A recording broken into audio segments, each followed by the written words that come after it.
Hello friends, welcome to this educational platform. आप सभी का आपके अपने इस यूट्यूब चैनल पर स्वागत है। आज के इस वीडियो लेक्चर में हम लोग डीएलएड फोर्थ सेमेस्टर के स्टूडेंट्स के लिए इंग्लिश के लिए विशेष क्लास देखेंगे, जो कि आपकी सिंपल सेंटेंसेस, कंपाउंड और कॉम्प्लेक्स सेंटेंसेस पर बेस्ड होगी। देखिए, ये क्लास मैं आप लोगों को डिज़ाइन कर रहा हूँ इस प्रकार से कि सिंपल, कंपाउंड और कॉम्प्लेक्स सेंटेंस 3 पार्ट में आपके पास आए। एक पार्ट में कंप्लीटली ऐसे सेंटेंस जिनको सिर्फ सिंपल में कन्वर्ट करना हो, यानी जब 2 या 2 से ज़्यादा वाक्य दिए हों, 2 या 2 से ज़्यादा सेंटेंस दिए हों और उसको केवल एक सिंगल सेंटेंस में बनाना हो और वो सिंपल सेंटेंस में बनाना हो, तो इसमें हम सीखेंगे सिंपल सेंटेंसेस में कन्वर्ट करना। देखिए, आपके सामने क्या है, 2 या 2 से ज़्यादा सेंटेंसेस लिखे दिखाई पड़ रहे हैं।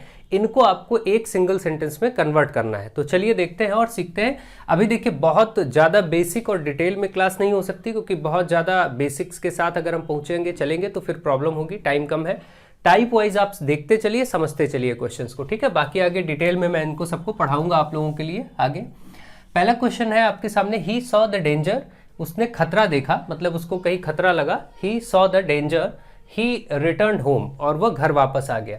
तो देखिए, कभी भी कोई व्यक्ति जब खतरा देखेगा या कोई ऐसी चीज़ देखेगा जिससे तत्काल एक्शन हो जाए, कि खतरा देखेगा तो तुरंत लौटेगा, कोई शेर देख लेगा तो तुरंत भागेगा वहां से, तो इसका मतलब कि ये हुआ कि अगर ऐसा होता है तो तत्काल एक्शन जब हो तो ऐसे लिखेंगे आप, सीधे यहां पर लिखेंगे आईएनजी के साथ, seeing the danger. Seeing the danger मतलब खतरा देखकर, इसका अर्थ हुआ खतरा देखकर। ही रिटर्न होम, ये हो गया, ही रिटर्न होम, ठीक है। अगर ऐसा ही सेंटेंस होता, कोई भी अगर जैसे होता कि आई सॉ अ टाइगर, तो टाइगर कोई देखागा तो वहां खड़ा तो रहेगा नहीं, तत्काल एक्शन लेगा, भागेगा। I saw a tiger, I ran away, और मैं भाग गया। तो इसका अगर आपको कन्वर्ट करना, तो ये भी देखिए तत्काल एक्शन होने वाली चीज है, तो आप यहां पर ऐसे लिखेंगे, seeing a tiger, comma I ran away. ये आपका हो गया इसका, ठीक है। तो इस प्रकार से आपको यहां पर ध्यान देना है, ऐसे सेंटेंस अब आप कन्वर्ट कर पाएंगे। चलिए आगे बढ़ते हैं। ये सिंपल सेंटेंस हुआ, ये सब पार्टिसिपल्स हैं, प्रेजेंट पार्टिसिपल, पास्ट पार्टिसिपल और परफेक्ट पार्टिसिपल के टाइप्स हैं, तो उनको हम सीखते हैं। पार्टिसिपल्स क्या होते हैं, ज़्यादा डिटेल में हम आगे नहीं जाएंगे अभी इसमें, अभी सिर्फ हम इसको type wise, question wise solve करते हैं। जैसे यहां पर है, ही ड्रॉ हिज स्वॉर्ड, ही ड्रॉ हिज स्वॉर्ड, उसने अपनी तलवार खींची, निकाली, और फिर बोला गया ही रस्ड एट हिज एनिमी।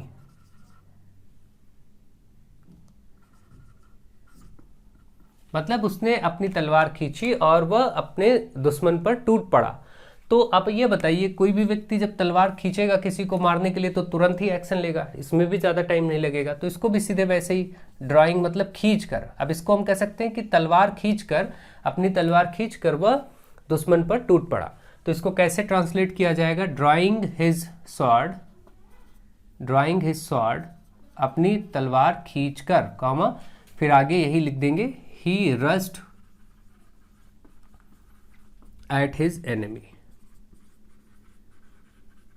ठीक है। ये आपका सेंटेंस हो गया। इसी प्रकार से है आगे, देखिए third question, I found the book. यहां पर बोला गया आई found the book was lost, मतलब आई फाउंड द बुक, मुझे वो किताब मिल गई जो, द बुक वॉज लॉस्ट, और वो किताब खो गई थी। 2 सेंटेंस अलग अलग हैं। आई फाउंड द बुक, मैंने वो किताब प्राप्त कर ली या मिल गई।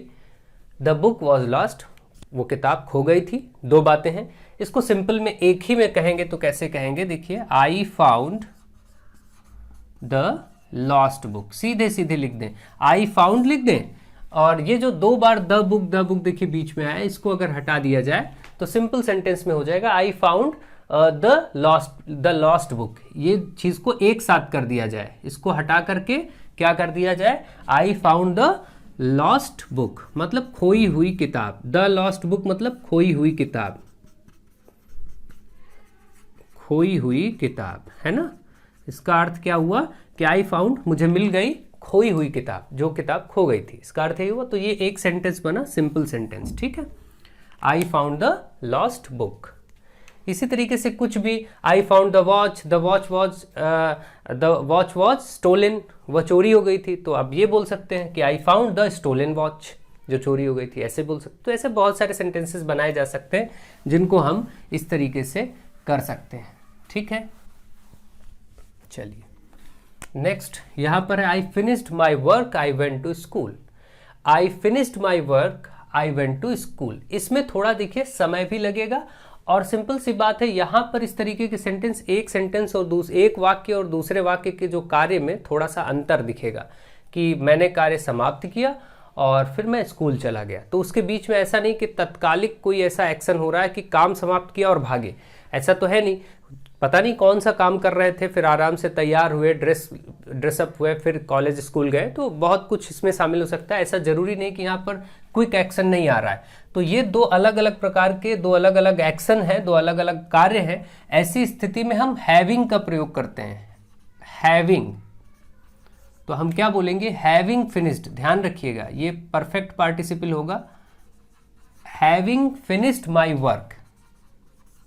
देखिए आईएनजी आया है, मगर ऐसा नहीं कि फिनिशिंग माई वर्क, ऐसा नहीं किया गया। जैसे ऊपर आप देखेंगे सीइंग द डेंजर और ड्राइंग हिज स्वॉर्ड, तत्काल एक्शन था वहां पर, तो उसी में आईएनजी लगा दिया गया था। यहां पर ऐसा कोई तत्कालिक एक्शन नहीं है, तो हम बोलेंगे having finished my work, having finished my work I went to school, ये हो जाएगा आपका इसका, ठीक है। तो ये बात ध्यान रखें। अगला देखिए, इसी में एक और टाइप आता है पार्टिसिपल का, the captain was surrounded by the enemy. Was surrounded, देखिए is am are was verb के साथ वर्ब की थर्ड फॉर्म आती है तो वो पैसिव हो जाता है। यहाँ देखिए वर्ब की थर्ड फॉर्म भी दिख रही है, ये पैसिव वॉइस है। The captain was surrounded by the enemy, जो कैप्टन था वो दुश्मनों के द्वारा घेर लिया गया, और ही सरेंडर्ड, तो उसने सरेंडर कर दिया, आत्मसमर्पण कर दिया। तो अब इस चीज को हम कैसे देखेंगे, जब ऐसे वाक्य हैं जिसमें ऐसे पैसिव की संरचना हो रही हो, तो उसको हैविंग बीन से किया जाता है, याद रखिएगा। हैविंग बीन, ये इतना, having been surrounded by the enemy, surrounded by the enemy, ये इस तरीके से होगा। और आगे का वही ही है, तो मतलब आप कैप्टन को बताएंगे, कैप्टन ने किया था तो ही के प्लेस पे बोल देंगे द कैप्टन सरेंडर्ड, ठीक है, ये हो गया। Having been surrounded by the enemy the captain surrendered, ठीक है, ये हो गया। अगला है Raghav was beaten by the enemy. ये भी देखिए यहाँ पर वॉज वर्ब के साथ, वॉज के साथ थर्ड फॉर्म, तो ये भी पैसिव वॉइस को रिप्रेजेंट कर रहा है। आप जानते हैं जब पैसिव का सेंटेंस हो तो इसको भी ऐसे ही करेंगे, सिंपल में बनाने के लिए। Having been beaten, having been लगा के बीटन बाय हिज एनिमी, आगे सब वही लिखेंगे, देखिए बीटन बाय हिज एनिमी, और फिर फाइनली नाम क्योंकि लाना ही लाना है तो राघव यहां पर आगे बोल देंगे, Raghav went to the police station।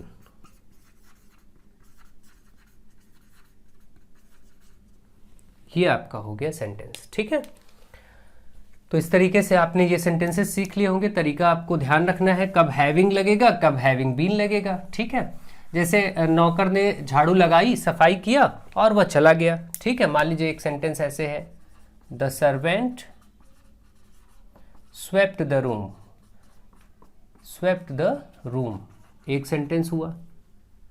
कमरे को साफ किया और फिर वह चला गया, तो he went and he went, या ही वेंट आउट, कुछ भी लिखे। तो अब ये दो वाक्य ऐसे हैं जिनके बीच में यहाँ पर पैसिव नहीं है, और ये दो कार्य ऐसे हैं, जरूरी नहीं है कि ऐसे झाड़ू लगाते लगाते ही झाड़ू फेंका और भाग गया। झाड़ू लगाया आराम से, फिर उसके बाद आदमी आराम से रिलैक्स होकर के निकलेगा। और जब भी कभी ऐसी स्थिति होती, देखिए स्टार्टिंग के ये जो सेंटेंस है, यहां पर इतना क्विक एक्शन होगा कि टाइम ही नहीं लगेगा। भाई आप अचानक से कोई खतरा देखते हैं तो एक विदिन सेकेंड आप भागते हैं, या फिर वहां से हटते हैं, या एक्शन में आ जाते हैं, ठीक। वहां पर हम आईएनजी लगा के करते हैं, जैसे seeing the danger, drawing his sword, इस तरीके से। यहां पर एक्शन ऐसे कार्य हैं, ऐसे एक्शन है या ऐसे कार्य हैं जिनमें कुछ गैप जैसा फील होगा कि दोनों एक दूसरे से थोड़ा सा रिलैक्सेशन बीच में दिखेगा। तो इस जगह पर हम क्या करेंगे, वही हैविंग से, ठीक है, कर देंगे having swept the room, swept the room, क्योंकि हम जो बना रहे हैं, आप देखिए एंड बट ये सब मत सोचिएगा, क्योंकि यहां पर एंड बट ये सब नहीं लगता, क्योंकि रीजन ये सिंपल सेंटेंस में बना रहे हैं हम अभी, ठीक है, ध्यान रखें। कई सेंटेंस में आपको ऐसा फील होगा यहाँ एंड भी तो लगा के कर सकते हैं, बट भी लगा के कर सकते हैं, ऐसा भी कर सकते हैं, मगर वो कंपाउंड हो जाएगा। आपको एक शर्त रखी गई है कि आप इनको बनाइए जरूर, चेंज करिए, मगर केवल सिंपल सेंटेंस में करिए। इसलिए और चीज़ें दिमाग में मत लाइए कि सर यहाँ पर बट हो सकता है, दैट हो सकता है, या फिर एंड हो सकता है, एज वेल एज हो सकता है, ये सब नहीं लगाना है। सिंपल सेंटेंस जैसे करवा रहा हूँ ऐसे ही करना है, क्योंकि इनके अपने रूल्स हैं, सिंपल के अलग, कंपाउंड के अलग, कॉम्प्लेक्स के अलग, ठीक है। तो ध्यान से समझिए, यहाँ होगा having swept the room, the servant went out. इस तरीके से आपका ये सेंटेंस हो गया, ठीक। तो अगर ऐसे सेंटेंसेस मिलते हैं तो आप बहुत अच्छे से उनको कर सकेंगे, कोई दिक्कत नहीं होगी आपको। अगर आप ध्यान दे रहे हैं चीज़ों को तो आप समझ पाएंगे। नेक्स्ट है Sweety saw some beggars, they were sitting by the road side. देखिए स्वीटी ने कुछ भिखारियों को देखा और वे बैठे थे रोड साइड पे, रोड के किनारे। तो क्या करेंगे, सिंपल बात है, यहाँ पर शुरू करेंगे। देखिए स्वीटी सॉ, स्वीटी ने देखा, सॉ क्या है, सी का सेकंड फॉर्म है, ये होती हैं तीनों फॉर्म्स, सी, सॉ, सीन, ठीक है। सी मतलब देखना, तो इसी के हिसाब से होगा स्वीटी सॉ सम बेगर्स, इसने कुछ भिखारियों को देखा, सम बेगर्स, और वो भिखारी क्या कर रहे थे, they were sitting by the road side, वो रोड साइड पे बैठे थे। तो हम ऐसा अलग अलग ना कह के सीधे बोल दें कि स्वीटी ने कुछ भिखारियों को रोड के किनारे बैठे देखा, ऐसा भी तो कह सकते हैं, अलग अलग दो वाक्य ना बोल करके। तो स्वीटी सॉ सम बेगर्स, सीधे यहां लिख दें sitting by the road side, sitting by the road side, तो भी कोई दिक्कत नहीं, एक ही बात है। दोनों वाक्य का अर्थ इस एक ही सिंगल वाक्य में प्रकट हो रहा है। ये आपका सिंपल सेंटेंस भी है, इस तरीके से आप कर लेंगे। कई जगहों पर ये अप्रोच भी आएगी। अब देखिए जैसे 8 नंबर क्वेश्चन है, on the way to her school, रास्ते में अपने स्कूल के मार्ग पर, पूजा सॉ अ हट, पूजा ने एक झोपड़ी देखी, इट वॉज बर्न्ट, वह जल गई थी, जल चुकी थी, ठीक है। तो इसका मतलब यहाँ 2-3 सेंटेंस एक साथ हैं। अब देखिए इसको अगर हमें एक में करना है तो हम क्या कह सकते हैं, ऑन द वे, कौन से वे पर, टू हर स्कूल, अपने स्कूल के रास्ते पर, on the way to her school, comma लगा देंगे। किसने, पूजा ने देखा, पूजा ने क्या देखा, पूजा सॉ क्या देखा, एक हट, और हट जली हुई थी, यानी एक झोपड़ी देखी और झोपड़ी जली थी। तो मैं सीधे बोल दूं कि पूजा ने एक जली हुई झोपड़ी देखा, ऐसा भी सीधे बोल सकते, 2 बार ना बोलें कि पूजा ने एक झोपड़ी देखी और यह झोपड़ी जली हुई थी, ऐसे ना बोल के हम कह दें कि पूजा ने एक जली हुई झोपड़ी देखी। तो इसके लिए क्या करना होगा, पूजा सॉ अ बर्न्ट हट, सिंपल सी बात है। देखिए दोनों से वो सेंटेंस कंबाइन हो गए और एक ही अर्थ भी, पूरा अर्थ भी आ गया, उसका अर्थ भी कहीं अलग नहीं होने पाया। अगला, a soldier was asking for water, एक सोल्जर पानी मांग रहा था, ही वॉज वॉन्डेड, और वो घायल था, ठीक है। तो इसका मतलब ये बोल सकते हैं कि एक सोल्जर पानी मांग रहा था और वो घायल था। तो घायल होना सोल्जर की विशेषता है, हम कह दें कि एक घायल सोल्जर पानी मांग रहा था, तो भी बात हो गई। ये भी तो कह सकते हैं कि भाई एक घायल सोल्जर, सिपाही पानी मांग रहा था, तो हम ऐसे बोल दें अ वोंडेड सोल्जर, बस आगे बस वॉज आस्किंग फॉर वाटर।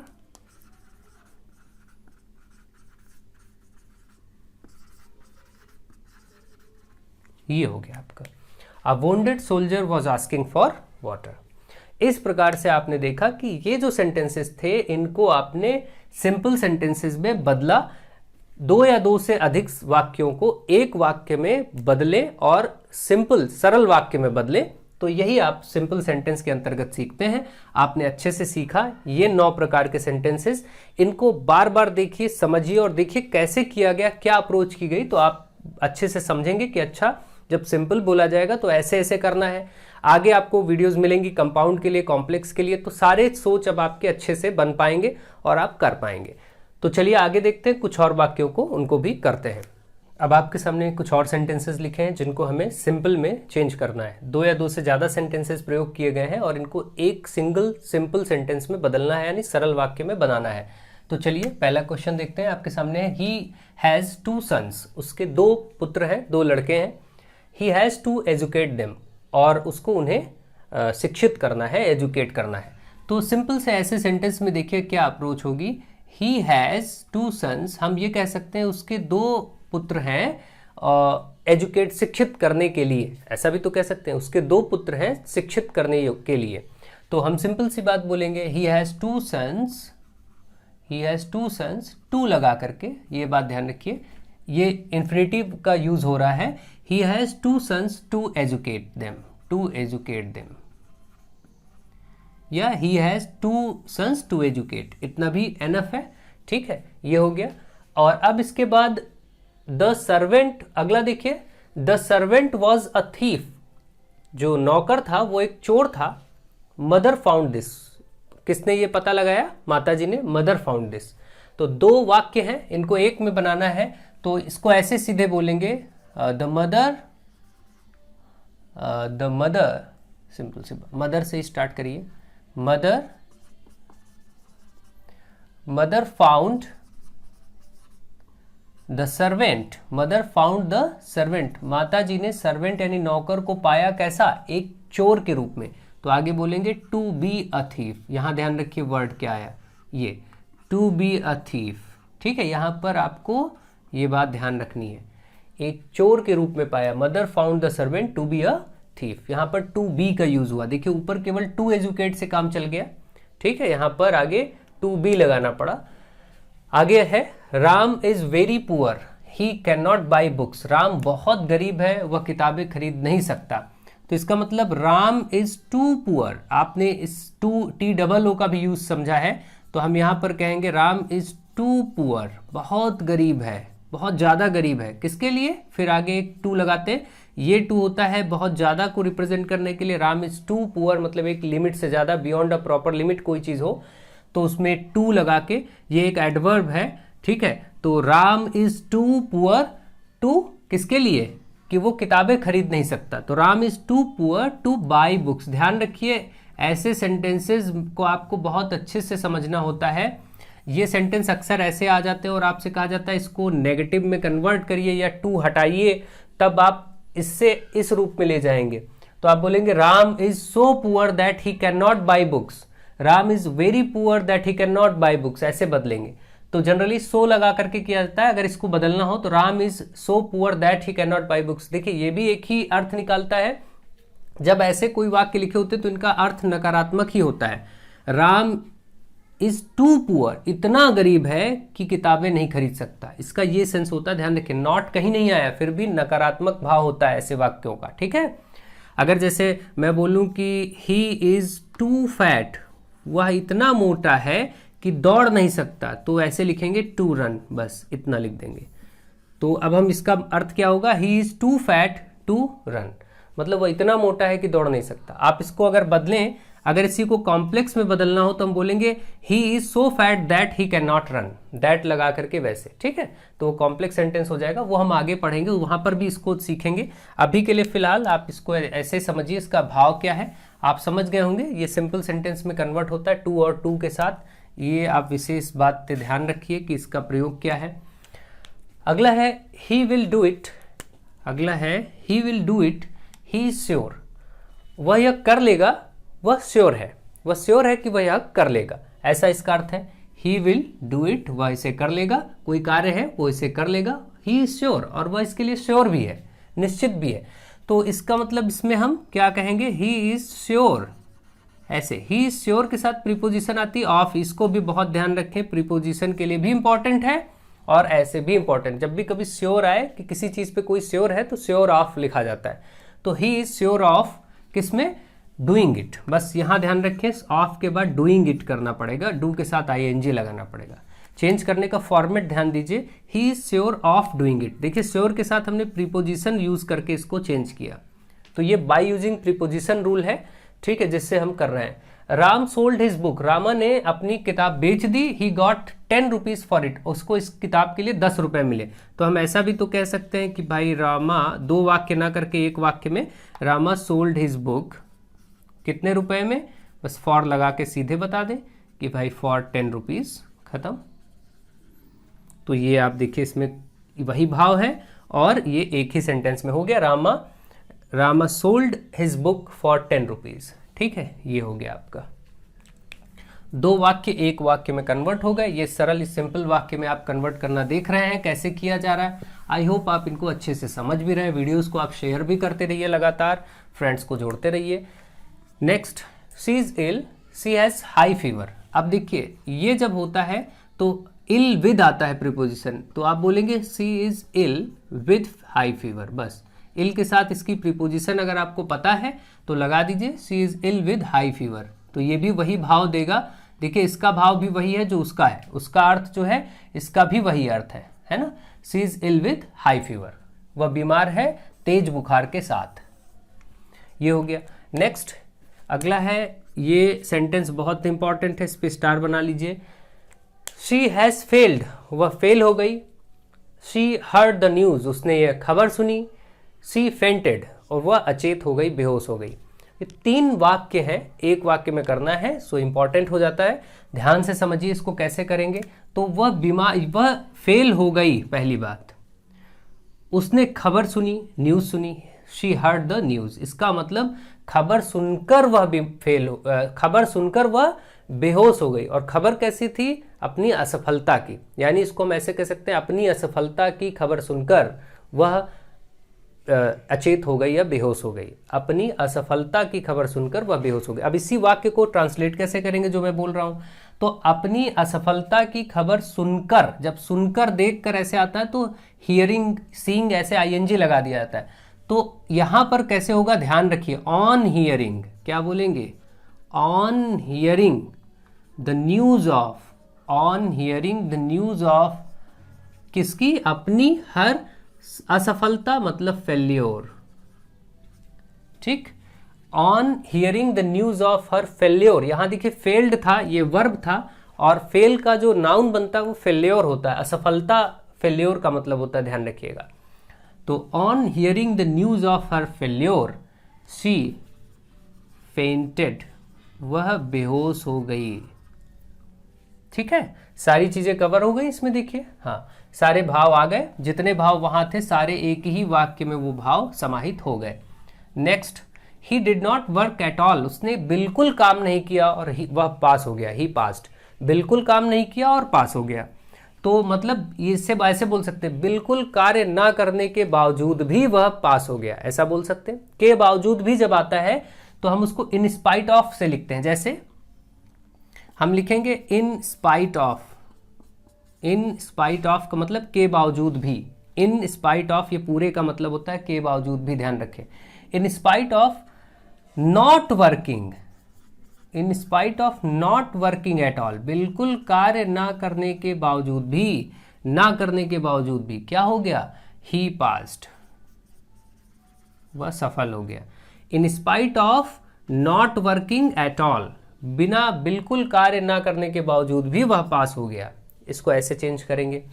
अगला है, Kiran got a prize, Kiran got a prize, she is my daughter. तो यहां पर जब एक ही व्यक्ति किसी दो तरीके से संबंधित हो, दो व्यक्ति, एक या दो से अधिक वस्तुएं या व्यक्ति आपस में संबंधित हो किसी विशेष संबंध के द्वारा, तो उसको कैसे करते हैं, देखिए, Kiran got a prize, she is my daughter. हम ये भी तो कह सकते हैं कि किरण, फिर कॉमा लगा दे और बोले माई डॉटर, इसमें कोई प्रॉब्लम नहीं, किरण माई डॉटर। देखिए किरण कौन है, माई डॉटर, ठीक, गॉट अ प्राइज, बस यहां देखिए कॉमा लगाना था, दोनों में संबंध है ना, किरण कौन है, मेरी डॉटर, तो Kiran my daughter got a prize, ऐसे। कभी भी दो चीज़ें एक दूसरे से ऐसे संबंधित हो रही हो तो कॉमा लगा करके करते हैं, इसको फ्रेज इन अपोजिशन रूल बोलते हैं। और फ्रेज इन अपोजिशन, अब ये रूल्स को डिटेल में हम लोग ज़्यादा नहीं डिस्कस कर पाएंगे, अभी समय नहीं है। बाकी आप तरीकों को देखिए और ऐसे ही सेंटेंस आपको मिल सकते हैं तो आप कर भी पाएंगे। बाकी आप एक आपकी प्रैक्टिस होगी तो अप्रोच आपको मिलेगा। नेक्स्ट है कोलंबस डिस्कवर्ड अमेरिका। कोलंबस ने अमेरिका को डिस्कवर किया, यानी अमेरिका की खोज की। ही वॉज एन इटालियन, और वह इटालियन थे। देखिए कोलंबस और इटालियन होने में संबंध है, या डिस्कवरर हैं अमेरिका के, ये भी यहाँ तीन तीन तरह से संबंध हो सकता है। तो आप कैसे कर सकते हैं, देखिए हम ये बोल सकते हैं कि भाई कोलंबस के बाद ये कौन थे, डिस्कवरर ऑफ अमेरिका, अमेरिका के खोजकर्ता थे। तो हम ऐसे कह सकते हैं डिस्कवरर ऑफ अमेरिका, अमेरिका के खोजकर्ता, फिर comma, Columbus discoverer of America, यहाँ कॉमा नहीं होगा, इन दोनों में संबंध था तो हमने दोनों के बीच कॉमा कर दिया। कोलंबस डिस्कवरर ऑफ अमेरिका, क्या किया इन्होंने, ये थे इटालियन, मतलब was an Italian, was an Italian. ठीक है, ये आपका हो गया सेंटेंस।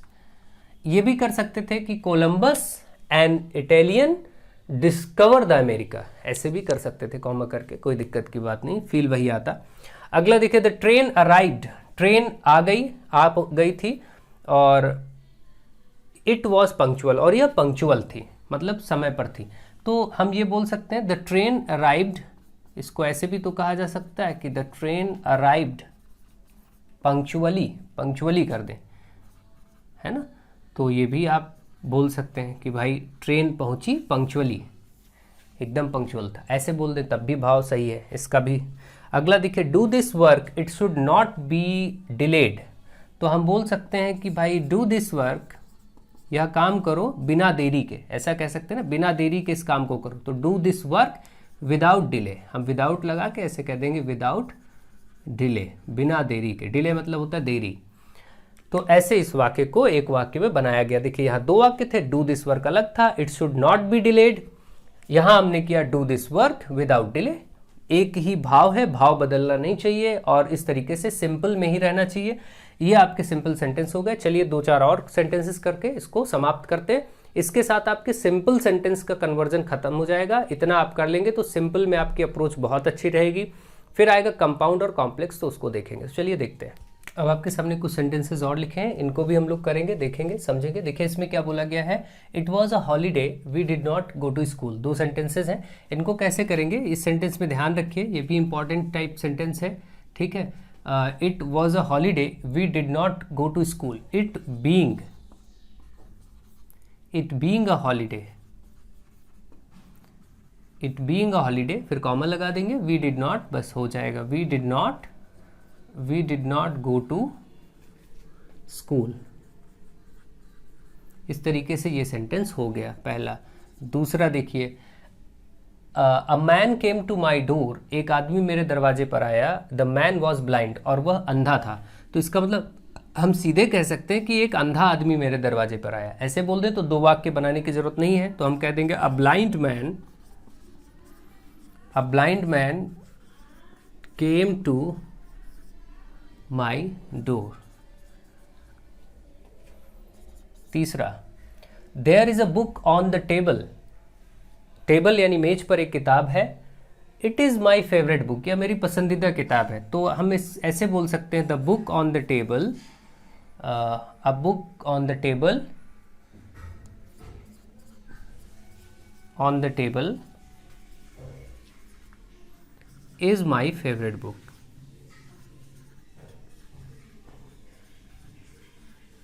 ऐसे कर सकते हैं इसको एक ही बात में। अब है, there is a watch on my wrist, it is HMT। तो हम सीधे कह सकते हैं कि there is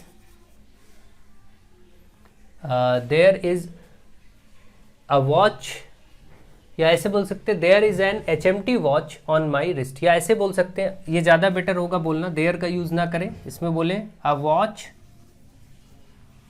on my hand, on my wrist is HMT, ऐसे बोले ज़्यादा अच्छा रहेगा, इंप्रेसिव भी रहेगा, ठीक रहेगा। तो इस प्रकार से आप देख रहे हैं कि ये सेंटेंसेस को हमने चेंज कर लिया सिंपल सेंटेंसेस में। आपको ये चीज़ समझनी है, ध्यान से एक एक चीज़ को गौर से समझना है, सीखना है और इनको आपको अच्छे से सीखना है।